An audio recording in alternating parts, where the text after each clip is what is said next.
Good morning, everyone.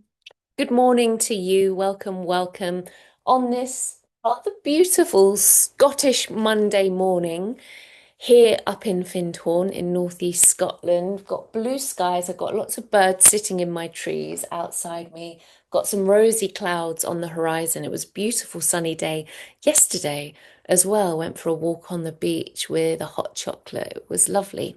How are you? And where are you? I always ask you to let me know your name, let me know where you're tuning in from.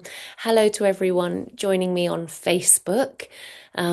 We had a lovely meeting of all of the people that hold this meditation quite recently to meet the new trustees. And I was saying before there was the Zoom room, there was Facebook, there was us on Facebook gathering together during COVID, during the pandemic every Monday morning to meditate. And I know you're all still there tuning in. So hello to you and everyone on our social media channels. Got Cindy joining from Cheshire in England. Good morning. Hi, Charles from the Cotswolds. Oh, I can see Cindy there. Lovely. I love it when I can actually see your faces smiling at me and waving. Lovely to see you. Hi, Kath in rainy Hampshire. Judith's in Australia. Lovely. Uni in Norway. Welcome, welcome.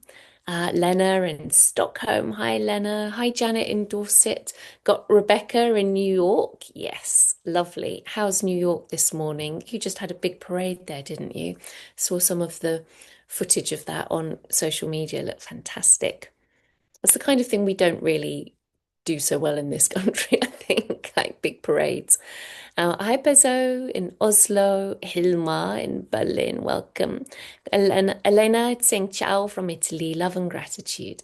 Hi, Elsa. Elsa saying good morning. Elsa's one of the original, aren't you, Elsa?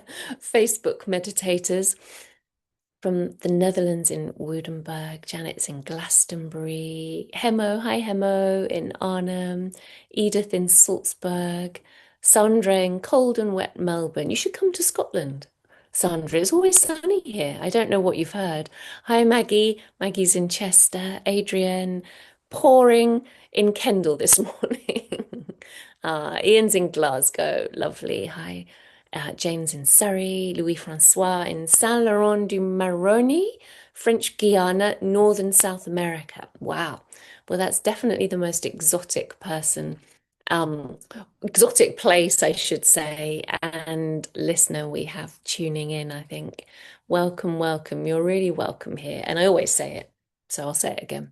Um, it's always nice to know where you are because Findhorn is a global community. It's not just the centre here, where Eileen Caddy, the founder, and her partner Peter and friend Dorothy McLean landed.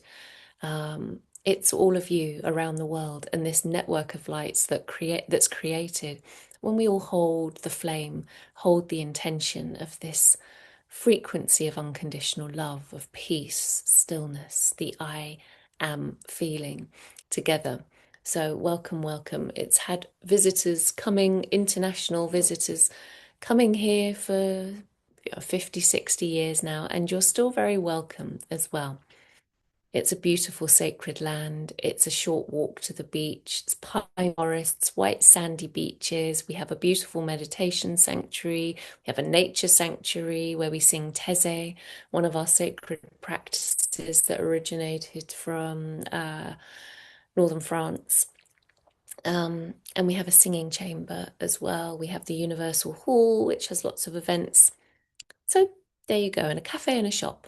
Very welcome. Some people think that the community is closed and that you can't come in. It's not true. So I thought I'd dispel that notion. All right. So hello if you're new as well. My name's Dominique.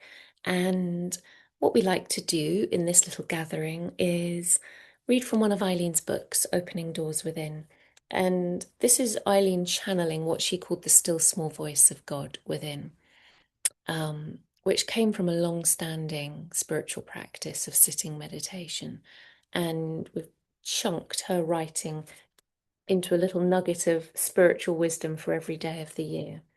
So I'll read out the passage for today, December the 1st, and then we'll get into a comfortable sitting position and meditative space, and then we'll go into silence for 20 minutes or so and see if we can listen to that inner voice.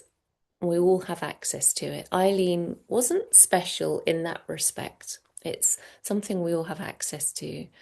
She was only extraordinary, I think, in her commitment to it and listening to it and the spiritual discipline and practice with which she lived her life in order to hear it clearly. And then the way that they took action on that wisdom, whatever it said, that it showed an extraordinary level of trust in God, trust in divine flow, to be able to do that and to make some of the choices that they made as well, which is why I find her so inspiring. All right, so I invite you into a comfortable sitting position, feet flat on the earth,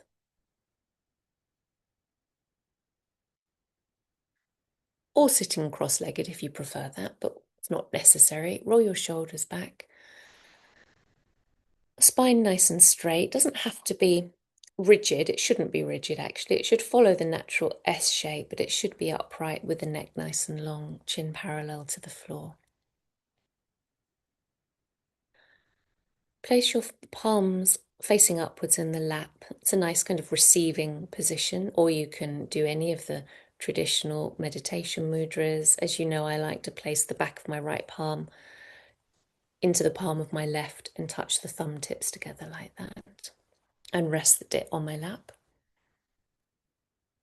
And if you're somewhere safe to do so, I encourage you to close your eyes. Let's just take a moment to ground and arrive into the space.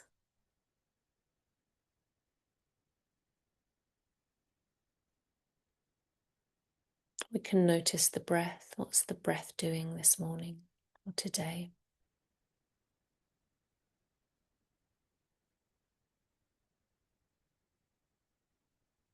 Notice the physical body. Any tightness, any contraction, and just mentally inviting it to unwind and release.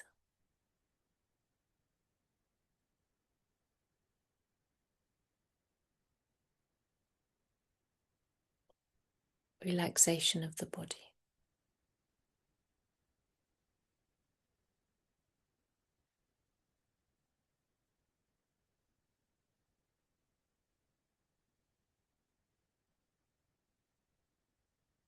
As we relax the body, we might notice our mind starts to quieten down. As we slow our breathing in and out through the nostrils now, we also notice how our mind slows down.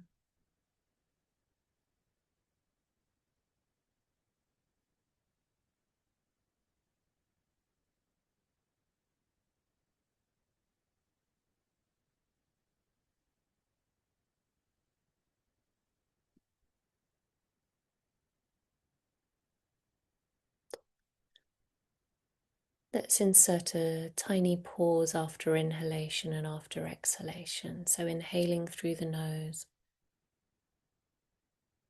Pause no more than 1 or 2 seconds, and then exhaling through the nose. Pause at the bottom of the breath, 1 or 2 seconds. Inhaling through the nose. Pause, exhale. Pause, inhale.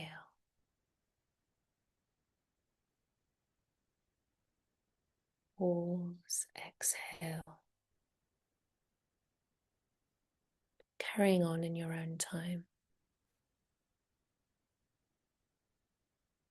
The pauses between inhalation and exhalation help us find this liminal space beyond words, beyond the thoughts of the mind, the physical sensation.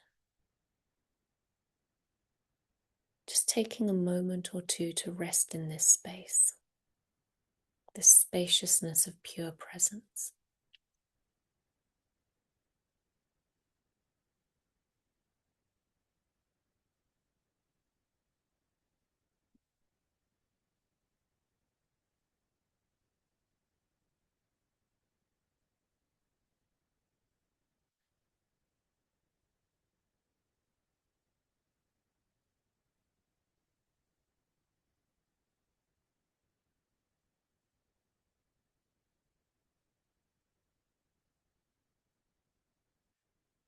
Let's bring our awareness down into our body now, down into the heart space. You can place your left hand across the center of your chest, or just tune into the heart space, feeling this sense of warmth and peace here. Another way of dropping out of the mind, dropping out of the busy thought producing factory of the mind.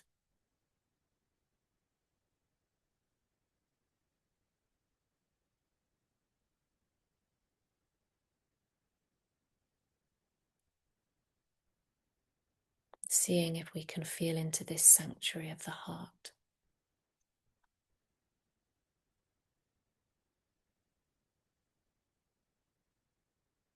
Just noticing what feelings arise for us. Might be a sense of peace, gentleness.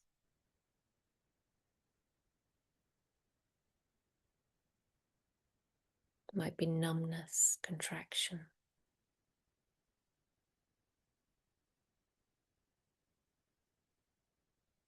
It might be sadness. Allowing it all to be okay today.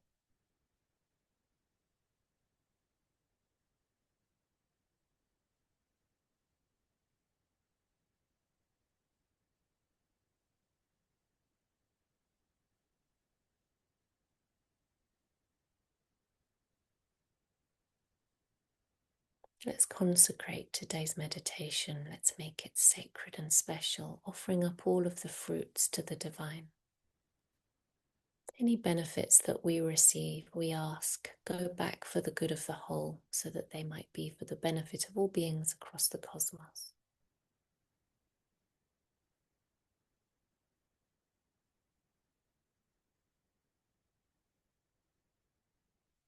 And from this place of open receptivity, turning on our inner ears, becoming aware of our inner world, our inner being present behind the eyes, alive and curious to what arises. Let's receive Eileen Caddy's guidance for today, December the 1st. Leave yesterday behind and move swiftly into this wonderful new day, knowing that it holds within it only the very best for you, and expect only the very best to come out of it. See my hand in all that is taking place, and behold the birth of the new heaven and new earth. Fear not, for it is my good pleasure to give you the kingdom, not tomorrow or sometime, but today. Can you accept that anything can happen today? Are you prepared for the most wonderful happenings to take place? It helps to hasten things on and enables you to see only the very best come out of every situation. In fact, because you are looking for the very best, you help to bring it about. By this very positive action, you create the right conditions, the right environment for the unfolding of the new. You become like a midwife, ready to assist in every way to bring it forth.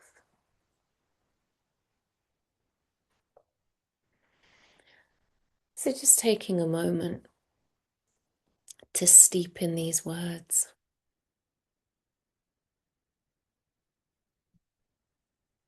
As we go deeper and deeper into silence and receptivity.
Leave yesterday behind and move swiftly into this wonderful new day, knowing that it holds within it only the very best for you, and expect only the very best to come out of it. See my hand in all that is taking place, and behold the birth of the new heaven and new earth. Fear not, for it is my good pleasure to give you the kingdom. Not tomorrow or sometime, but today. Can you accept that anything can happen today? Are you prepared for the most wonderful happenings to take place? It helps to hasten things on and enables you to see only the very best come out of every situation. In fact, because you are looking for the very best, you help to bring it about.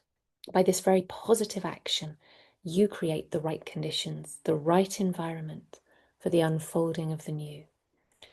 You become like a midwife, ready to assist in every way to bring it forth.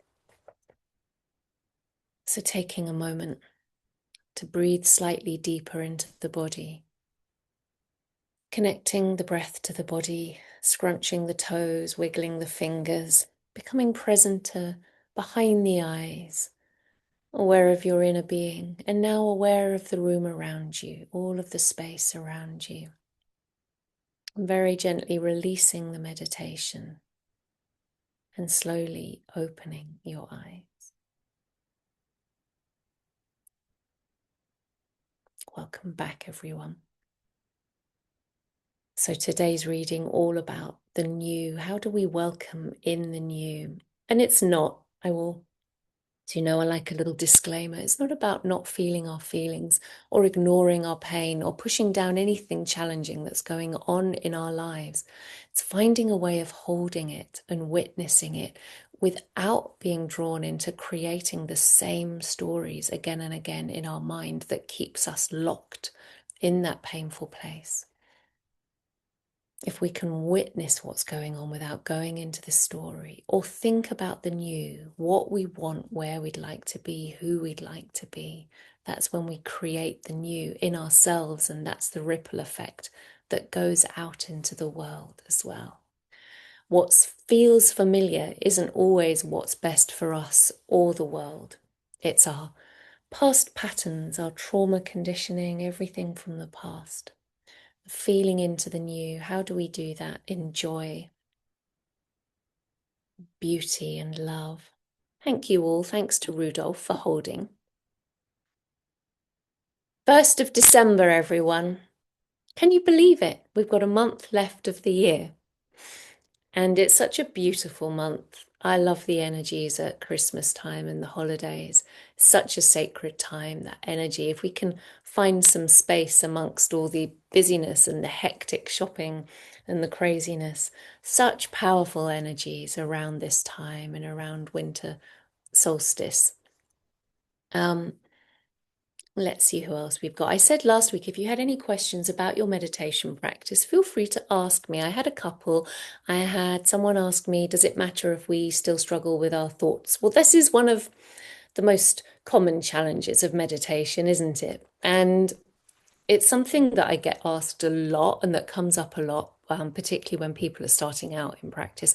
But even when you have a long-standing practice, if you still get disturbed by thoughts, you might think, oh, there's something wrong, I'm not doing it right. But the opposite is true. We shouldn't have the expectation to ever completely get rid of thoughts. I think certainly as you start to practice, you'll notice you might have longer periods of spaciousness. Hopefully you will. But also, by the same token, you might have the odd bad meditation. I can vouch for this, where it feels like your mind can't settle all morning. And someone very wise said, it's the turning up and sitting on the mat for the practice that counts. God notices the effort. The divine notices the effort. If all you did was show up for the practice and manage to sit through it, you did well. We're not trying to switch off our thoughts. We're trying to think of it as a shift in attention away from focusing on what our thoughts are doing into this peaceful stillness beyond everything, which is why I like the meditation technique of holding the pauses at inhalation and exhalation. Sometimes it doesn't work for people. Some people who struggle with anxiety, it might not work for you. If you find yourself getting breathless, don't do it. But for other people, it's a very powerful way of going into that stillness, going into that spaciousness. It's a bit like the pauses between thoughts in that way. It's a bit like the blank pages, the space between the words on a page. We're going into this deeper, wider space. So think of it, instead of I've got to get rid of my thoughts, forcing ourselves to do this thing. The mind might often produce thoughts. It's always there running in the background, but it's placing our attention here on this peaceful presence within. It's also why I like to bring into the heart space. Buddhists talked about. It's also something that Ramana Maharshi talked about, called Spanda or Spurana, this sacred tremor of the heart, this vibration. If we can focus here, we might start to feel the vibration of this beautiful, peaceful presence. And it's another way of bringing our attention there rather than our thoughts. I had another person ask me if it matters if they don't believe in reincarnation or karma, and not at all. It's all welcome here. I think those are my personal beliefs because I've studied at a yoga ashram, but they don't have to be yours. Findhorn is a non-denominational community, so you are welcome to come here with whatever religion and spiritual practice you have, and know that all is well, as Eileen would say. Let's see. Hi, Sarah, saying thank you. It's a pleasure and a blessing to be here with you all today. You're welcome. Helen saying thank you. Dominique, Rudolph, everyone in the meditation. Have a good day after this good start. Hi, Lisbeth saying thank you. Love and light. Beautiful meditation. Thank you. Rachel, what a wonderful space. Thank you. Have a lovely day, everyone. Blessings all. Sarah saying, I find focusing on the breath or the feeling of alive energy in my body helps me to drop into the body and out of the mind or thoughts. As if I stay in my mind, the thoughts are constant, which is a normal and natural. Yes, exactly. Yes, so that's why focusing on the breath, or you could focus on the pauses between breaths, or focusing somewhere in the body helps. It really helps. I think it was the Tibetan Buddhists that had a meditation practice, and I can't remember the gentleman. You'll know me by now if you've been tuning in for a while. I'm very good with quotes and things, and then I can never remember who said it. But I will look it up. But there is a practice, I think, in Tibetan Buddhism, kind of the headless meditation. So you imagine yourself without a head. Why don't you go away and try that? That can be your homework for the week, because it does actually help. You just remove the part of you that produces the thoughts and just focus in the body, makes it a bit easier. All right, lovely to see you all, and I'm wishing you a beautiful week. Take care, everyone. Lots of love.